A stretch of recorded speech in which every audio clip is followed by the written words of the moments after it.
Hello everyone, this is the Ibis C83. It's a wrong key. This is the wrong key. That's not good. Well, I don't think I have the keys for this then. But it is a 5-pin lock from Ibis, obviously. And it's a very interesting lock, because not only is it relatively challenging, it's got some pretty nasty driver pins, it also has security key pins and actually has a lot of history. So originally it was a pretty generic lock, it had spools, it had standards. Then they changed the pinning to be a new style of pinning. It has serrated or many serrated and spools with little T-pin ends. Not only that, but the key pins, as I said, have either serrations or spooling.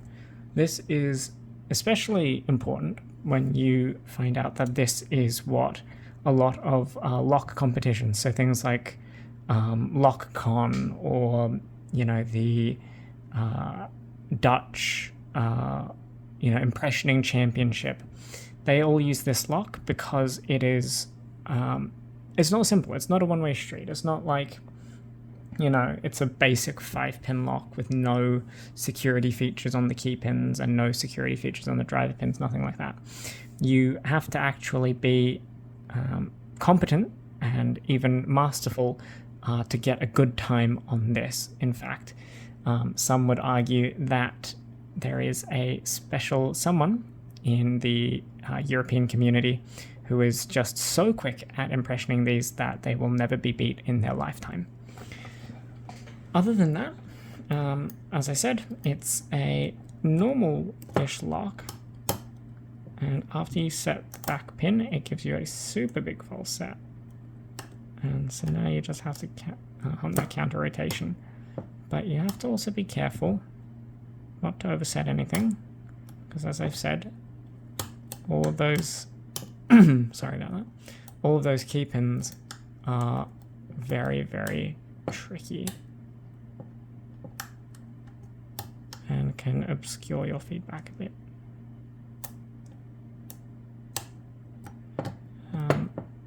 And sometimes you get into these false sets where everything wants to counter rotate, but you set something and then you don't get your false set back, and you know that that's a problem in this because, well, everything is supposed to give you or keep your false set. There are serrations that will keep your false set on the key pins. There's spooling on the key pins that give you your false set. So it's not a particularly easy pick, especially with good bitting.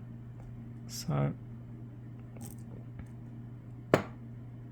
go through here. I've obviously overset something. I might go clockwise, counterclockwise instead rather. And we get an appreciable false set.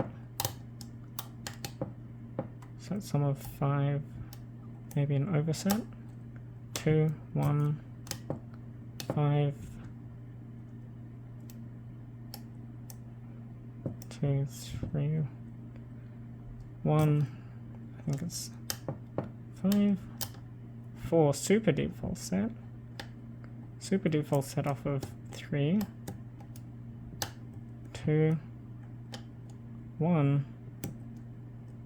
I think we're stuck on some T-pinning here. Oh, look at how deep that false set is. Maybe you can't see actually, but I would wager that this is now about a 10-degree false set. This is not an inconsequential amount of core movement.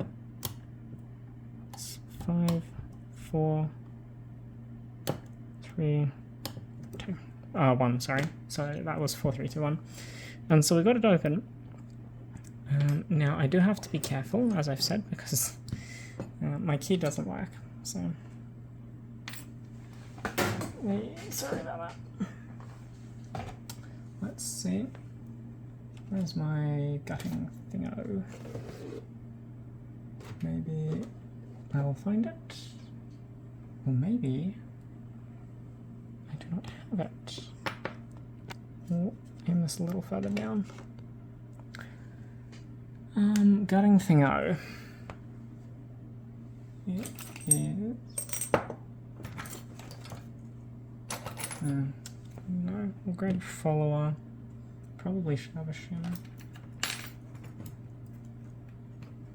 Sorry, we've got a shim, and now hopefully this will work, because it'd suck if it didn't. I think this is a not normal C-clip that I've put on this, but it retains the core all the same. These ABUS locks have very, very tight C-clip areas, so yes, you've got to be careful and shim, just because you never know what kind of stuff can happen and go wrong. And it's quite tight, which means the tolerance is good, as would be expected in a lock of this sort of make and model. So yes, 5 pins. You can see they're all of a rather deep lift, so all of the drivers will come in well and truly in activity. There's nothing special about the core, I should say, but it is slightly flat topped, which can help reliability with pin wear, but otherwise, yeah, nothing particularly big there. It's also worth noting that these key pins are the same size, I think. The key and driver pins are the same size as the padlock versions of the ABUS locks. So things like the ABUS 7240 and things like that. So here's a spool. Apparently it had the T-pin go wrong way round, which can happen from the factory or from the smith who pins this. It's kind of random. This also had it wrong way around.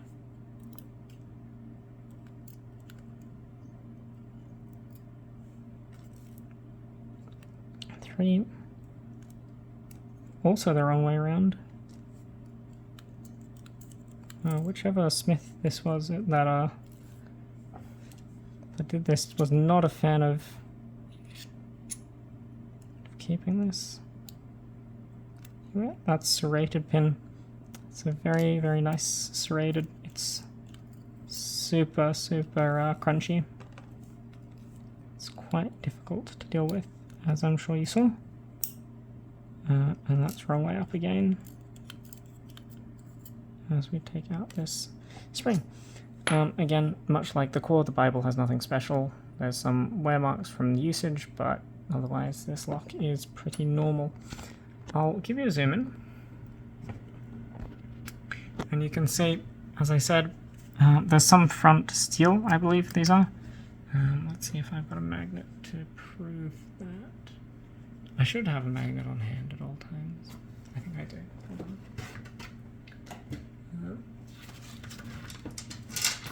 Oh my god. Here we are.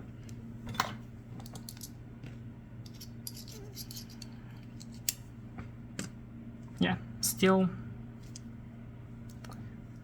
key pins, which means anti-drill at the front. They're not the driver pins, but of course you have to drill between both of these to be able to open up the core, so to let it freely turn.